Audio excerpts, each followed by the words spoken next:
We're not perfect. Come on, amen. Let us finish going to the word, amen. Let us go, amen, right quick to, praise God, verse number 9, amen. God is good. Now listen to this right here. Now notice how Paul said, he said for without the law, that's verse number 8 though. He said for without the law, he said what? Sin was what? Dead. But without the law, sin was dead. There was certain things that was in his life, it was not awakened. Now I say that? When you come into the knowledge of the truth, and if you say in your heart you're going to do right and obey God, guess what? There's going to be some things that may awaken up in you, that you didn't even know that was there. That's too deep for y'all. I know you got some stuff inside you that you don't know nothing about. Amen. What? Don't tell me that. Come on, somebody. I'm going to say it again. You got some stuff inside you that you don't even know nothing about. Amen. It's true. Every type of sin there is. Now, a lot of people may not want to confess this or admit this. Now, one thing about this preaching, I'm going to say it good. I'm going to make sure everybody get it. I ain't no homosexual. I don't knock homosexuals. I don't judge them. God loves them just as much as He loves everybody else. Come on, somebody, amen. I was real. Come on, somebody, amen. But this preacher ain't no homosexual. I ain't gay. Ain't nothing gay about me. Understand this. But one thing God helped me to realize, I don't care who you are, we all got the same type of sins on the inside of us. But for some people, certain things have been awakened. For some people, certain doors have been opened. Just because you ain't gay, that don't mean that, 10 years down the road, you won't be gay. What? Don't look at the preacher. Don't look at the preacher like that now. Could you imagine me walking up in the church, slapping my hand? Do it again. You mind me? Back like that right there. I mean, like you right here. I'm quit right there in front of Brother Don. I'm going to step right beside. How you doing, Brother Tom?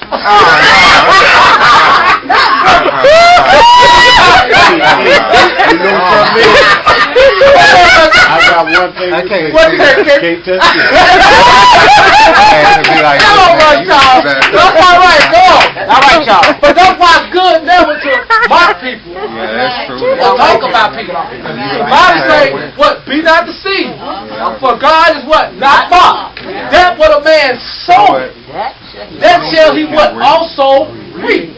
Now you up there making fun of gay folks. Talking about. Talking about all of them going to hell, God don't love them. Come on, somebody, amen. But do you not know the same ones you mocking and talking about?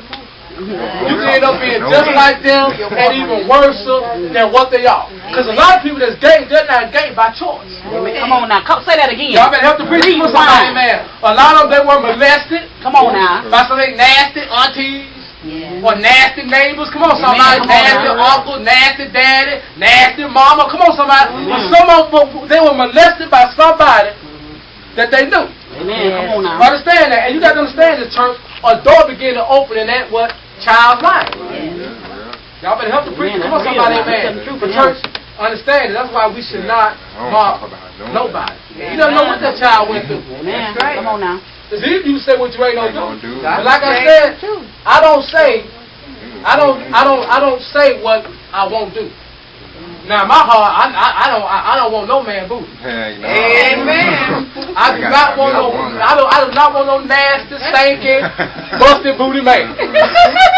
I'm just gonna tell you the truth. Come on, somebody. I take a woman all day long. Not no man. Come on, somebody. I can't see me got no man bent over. What? When I say bent over, when I say bent over, come on, somebody. Amen. Well, what? I'm laying on top of him. One rubbing on his chest and you rubbing on me. Y'all better have to preach it. Come on, somebody. But you know what? I'm going to say this, though. It is disgusting. It's nasty. Amen. It's unclean. Come on, somebody. But, I don't care who you are. You have certain sins that's in you. It does not have been awakened. Do you not know the most innocent person in the world could be pushed to murder? You can never be a murderer. Listen, you can never have murdered nobody a day in your life. That's right. Neither did you have any type of any type of motives to murder. But because of what? You was pushed. Wrong place, wrong time. Man, beat your lights out. Come on, somebody. Almost by the king. Now what? You picked up a gun. Now you gonna blow his brains out. That's true. Y'all better help the preacher. Come on, somebody. Anybody can be what? Push. I mean, no words alone can kill a person. Come on, somebody, man. But church, that's why we cannot judge people. If anything, we need to pray for people. Come on, somebody. And don't be pointing the finger at people because all of us got iniquity on the inside of us. I got to my sister. But notice this right here. Notice what God told David. He said what? For you, David said what? For I was shapen. He said, I was shapen. Come on, not in goodness. Come on, somebody. I wasn't shapen in righteousness. Come on now. I wasn't shapen in holiness. But David said what? I was shapen in what? Iniquity. Sin. So that means the clay that God made you out of this flesh. Notice the earth ain't good. Even though, now notice, when God first made it, everything God made was good. But notice how wicked the world is. Man came from the dust of the ground. It was good. But then notice how bad the world is now. What we've made from, we just like it. The world wicked. And our flesh is wicked. Come on, somebody, amen. It's real talk, amen. And this time's got truth to share. And I'm going to say this with all wisdom. There was this song they had out on the radio called Pull Your Pants Up. And how the lyrics in the song went was, if you see anybody walk around with their pants sagging, he said, I want you to get your index finger or something. And he said, what you do is you stick it back to their belt loop and you pull their pants up. I said, that's a song right there teaching somebody how to get shot. Y'all better help the preacher. Come on, somebody. See, I'm going to say this now. Listen, now, this is preaching.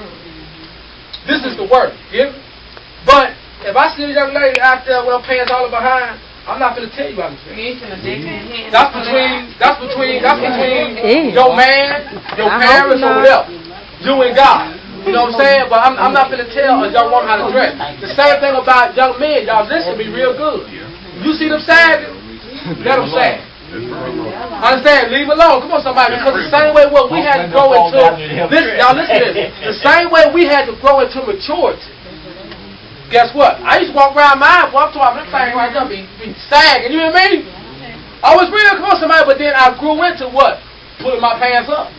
Understand that? Come on, somebody, man. But right now, that's just a fad, and that's just a style. Come on, somebody. But as God matured them, see, it's going to take God to change them. Y'all hear me? Come on, somebody. Listen, all thing we can do is pray for those people out there. That's it. But you know what? We got just as much problem they got. But still, we got to pray for them. Come on, somebody, man. But then, as far as just trying to tell them what to do, it ain't no work. If anything, we're going to lose them instead of what? Gaining them. Come on, somebody. And it's a saying. Before you can what? Clean a fish. Catch him first. You got to catch him first, amen. Go ahead. Those are just words of wisdom, amen. So I'm just saying that out of love, amen. Because dealing with the generation that we're dealing with, I'm going to tell y'all something. You got to be real wise and you got to be real careful because a lot of these people out there now in the street, they hate church folks. Amen. You hear me? And then automatically, this is how they look at us. That's why I'm saying out of wisdom. They look at us like we're judging them. Now, it's not that we're judging you. We just feel like you should carry yourself in a better way. But then if your mom didn't tell you to keep your pants up, who you telling? I ain't gonna tell you. And if you don't listen to your mama, you most definitely don't listen to me. Come on, somebody, amen. But church, dealing with the world, let us be wise dealing with them that we make wrong. The very thing, let us pray for them. Amen. It can't what? Revive itself. You may stop cussing 5 years ago. Guess what? Uh-oh. Amen. Next thing you know, you cussing like a sailor, but sin can what? It can revive itself. Verse number 10. And the commandments which was what? Ordained to life. Y'all hear that? I found what? To be unto what? Yeah. Death. The commandments what? Which was ordained unto life. I found it what? To be what? Unto death. Come on, it began to what? Produce what? Death in me. Sin in me. Come on, somebody. By me knowing what was right. By me knowing what was right. It began to wake up wrong on the inside of me. Come on, somebody, amen. Verse number what? Verse 11. For sin what? Taking what? Occasion. There you go again. For sin what? Taking occasion what? By the commandments. Deceived me and by it what? Slew me. Y'all hear that? He said it deceived me and it slew me. So that devil probably made him think, hey, you do this one time, you don't do it no more. Listen, sin will deceive you. Come on, somebody, amen. Never think you got power over sin. Amen. All somebody got power over sin is Jesus Christ Come on, somebody. And the only way you can defeat sin, Jesus Christ got to live in you. Just because you live in you still don't mean you ain't no sin. Ain't that something? The holiest thing in me is Jesus in me. If he wasn't depart from me, listen, I would be messed up. Hell bound I go. Come on, somebody. I think Brother Tommy going with me. Hey, man, God is good. Hey, Brother Tommy said, down here, come on, somebody. But when Jesus lives in us, what? He have mercy on us in grace. Come on, somebody. But without him, church, we all messed up, amen. Verse number 12, we're going to close with verse number 12. This is right here. He said, wherefore the law what is what? Holy. Now, he didn't say that he was holy. Oh, the law is holy. What? Because he ain't. Y'all better help the preacher. Like, you got these old live folks up in the church behind about they're holy than not. No, you ain't holy. Ain't nothing about you that's holy. You can't show me one person that's in the church that's holy. The only thing that makes you holy is Jesus Christ living on the inside of you. It's nothing about this fleshly body that is holy. I can never cuss a day in my life. That still don't mean that I'm holy. Come on, somebody. I can pay my tithes, Sunday after Sunday. That still don't make me holy. The only thing that makes me holy is Jesus living on the inside of me. That's it. Come on, somebody, amen. But a lot of folks holler about they holy. No, you ain't holy. Help the preacher. Come on, somebody, amen. Verse number 12. Wherefore the law is holy. He said the law is holy and the commandment holy. Come on, somebody, and just and good. What did he mention himself one time? Not now. Come on, he didn't mention himself one time. He said, but the law is holy, the commandment is holy. He said, and then he broke it down. He said it's just and it's good. But ain't nothing good about us. Come on, somebody, man. Verse number 13. Was then that which is good what made death unto me? God forbid. But seeing that it might appear sin working death in me by that which is what good, that sin by the commandment might become what? Exceedingly sinful. That means what? Sin had to manifest itself in my life in order for me what? To see. I didn't write that book. Let's back up. Read one more time. He said, what? He said, was then that which is good made death unto me? God forbid, but sin that it might what? Appear sin. But sin that it might what? Appear sin. Working death in me by that which is good, that sin by the commandment might become what? Exceedingly. That means, boy, you think your flesh you act up you to the world. Boy, that thing finna really cut the food down. Well, you up there praying, I'm talking about cuss words going all in your mind. What? You up there trying to live holy, and I'm talking about all type of nasty thoughts. Come on now. Going all through your mind. Come on, somebody, man. I'm talking. You say to yourself, Lord, please stop these mind battles. Lord, please get this out of my head. But guess what? The more you pray, the more that thing will hurt you. Ain't that something?